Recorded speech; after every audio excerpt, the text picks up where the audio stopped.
Aparna Kong ने एक भारतीय हथकरघे पर काम कर रही हैं, लेकिन वो साड़ी बनाने वाले रेशमी धागे नहीं बल्कि प्लास्टिक के धागे इस्तेमाल कर रही हैं।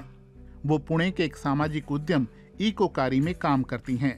ये संस्था वंचित तबके की महिलाओं को सिंगल यूज प्लास्टिक के दोबारा इस्तेमाल की ट्रेनिंग देती है।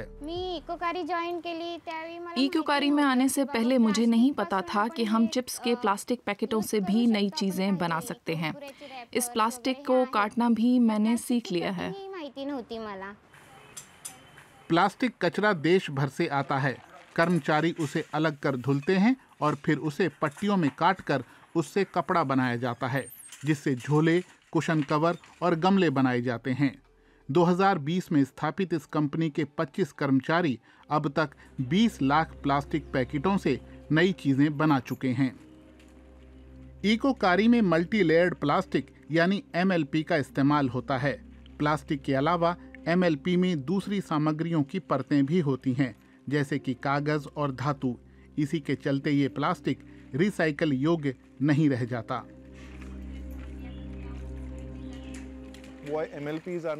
MLP रिसाइकल नहीं हो पाते हैं क्योंकि इसमें प्लास्टिक की 3-4 परत होती हैं और हर परत का गलनांक बिंदु अलग है। रिसाइकल करने के पारंपरिक तरीके में प्लास्टिक को गलाया जाता है और उसके दाने बनाए जाते हैं, लेकिन इस प्लास्टिक में ऐसा नहीं होता क्योंकि एल्युमिनियम फॉयल आदि उसी गलनांक बिंदु पर नहीं पिघलते हैं। निर्माता बड़े पैमाने पर MLP का इस्तेमाल तैयार भोजन की पैकिंग, टॉयलेट सामग्रियों और दवाओं में करते हैं। ये प्लास्टिक हल्का होता है, ढुलाई में आसान है और सस्ते में बन जाता है। भारत में 50% प्लास्टिक प्रदूषण का जिम्मेदार यही है।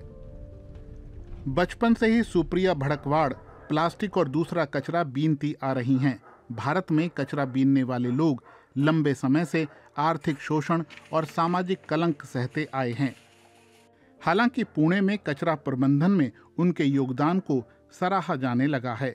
2008 में उनकी यूनियन और शहर प्रशासन ने एक सामाजिक संगठन स्वच्छ कोऑपरेटिव के साथ मिलकर कचरा बीनने वाले 4000 लोगों का एक नेटवर्क खड़ा कर दिया। इनमें अधिकांश महिलाएं हैं। वो पुणे के 2/3 घरों का कचरा उठाती हैं। स्वच्छ ने भारत की एक बड़ी कंपनी ITC के साथ भी साझेदारी की है। इसके तहत सीधे सफाई कर्मियों से MLP खरीदकर उसे रिसाइकल के लिए रख लिया जाता है। पहले कचरा उठाने वालों के लिए इस सामग्री की कोई कीमत नहीं थी। उससे शहर प्रदूषित होता था और कचरे का ढेर भी बढ़ता रहता था। इस प्रोजेक्ट के जरिए हम एक मार्केट वैल्यू बना पाने में समर्थ हुए हैं और इस प्रोजेक्ट से हासिल समर्थन की मदद से इस किस्म का कचरा खरीद पाते हैं। इससे न केवल कचरा प्रबंधन के लिए सिरदर्द बने इस प्लास्टिक से छुटकारा मिल रहा है, बल्कि पुणे के कचरा बीनने वाले लोग फायदा भी कमा रहे हैं। अभी तक प्रोजेक्ट ने करीब 1000 मीट्रिक टन MLP को कचरे के ढेरों में जाने से रोका है। समझिए चिप्स के 20 करोड़ से ज्यादा पैकेट। कचरा बीनने वालों की महीने की कमाई भी बढ़ गई है। उनके पास इस प्लास्टिक के खरीदार हैं।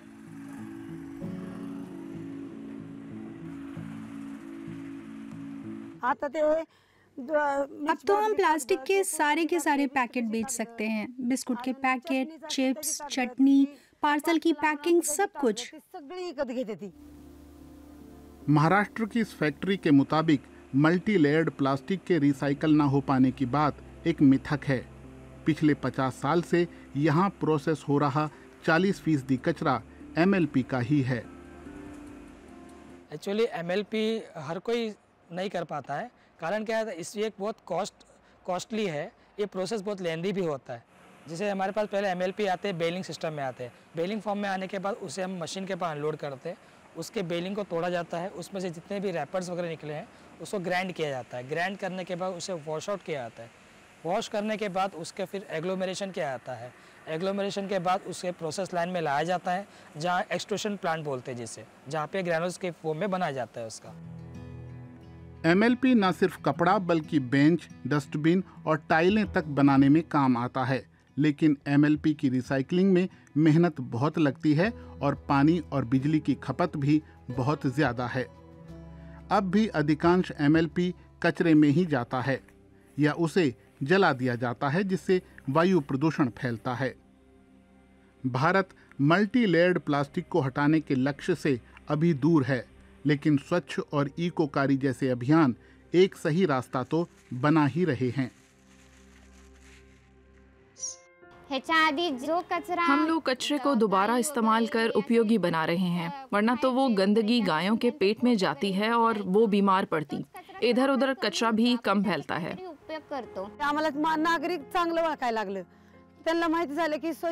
लोग अब बेहतर सुलूक करते हैं। उन्हें पता है कि हम स्वच्छता के लिए काम करते हैं, ये अच्छा काम है।